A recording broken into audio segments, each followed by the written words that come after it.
سج گئی دوستو بزم نوری، ہم دلوں کو سجائے ہوئے ہیں۔ آج موسم آج موسم ہے کتنا سہانا، میرے سرکار آئے ہوئے ہیں۔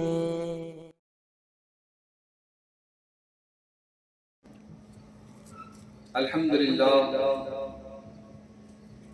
اللہ جل شانہ کا احسان عظیم ہے کہ مولا تبارک و تعالی نے ہمیں ایمان کی دولت سے سرفراز کیا ہے اور اس پر مزید احسان عظیم کہ ہمیں اپنے پیارے حبیب صلی اللہ تعالی علیہ وسلم کی امت میں شامل فرمایا۔ میرے امام احمد رضا فاضل بریلوی رضی اللہ تعالی نے ارشاد فرماتے ہیں، ان کی امت میں بنایا انہیں رحمت بھیجا، ان کی امت میں بنایا انہیں رحمت بھیجا، پھر نہ فرما کہ تیرا رحم میں دعویٰ کیا ہے۔ اور درود و سلام کے بعد ایک جو مرکزی بات میرے ذہن میں ہے، جو آپ لوگ اپنے ذہن میں پہلے محفوظ کر لیں تاکہ آنے والی گفتگو آپ کو بہت اچھے سے سمجھ میں آئے۔ امام اہل سنت امام احمد رضا کا یہ شعر ہمیشہ اپنے ذہن میں رکھے کہ جو نہ بھولا ہم غریبوں کو رضا۔ آپ سمجھ رہے ہیں میں کہاں لے جا رہا ہوں؟ سمجھ رہے ہیں؟ تو زندہ رہو،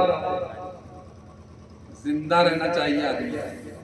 میں ایک دم ہل مل کے تقریر کرنے والا خطیب نہیں ہوں، اگر شاید آپ لوگ سنیں گے تو ہو سکتا میں بھی تھوڑا ہل مل جاؤں۔ حضرت فرماتے جو نہ بھولا ہم غریبوں کو رضا، یاد اس کی اپنی عادت کیجیے، عادت کیجیے، عادت۔ سمجھ میں آ رہا ہے؟ انسان کے اندر پیدائشی یہ چیز ہوگی نہیں، اسے بنانا پڑے گا۔ عادت سمجھتی ہے آپ، عادت لگتی ہے، آدمی خود اس کو اپنے اوپر لاتا ہے، تو جو عادت ہوتی ہے وہ چھوٹتی بھی نہیں ہے پھر۔ تو آپ عادت فرماتے عادت بناؤ اس چیز کی، رسول اللہ کو یاد کرنے کی، کیونکہ وہ حبیب اللہ نے ہمیں عطا فرمایا ہے جو ہمیں کبھی نہیں بھولا۔ پیدا ہوئے حضور نا تب بھی فرمایا امتی، اور کچھ روایتوں میں ہوتا ہے کہ رب حبلی امتی۔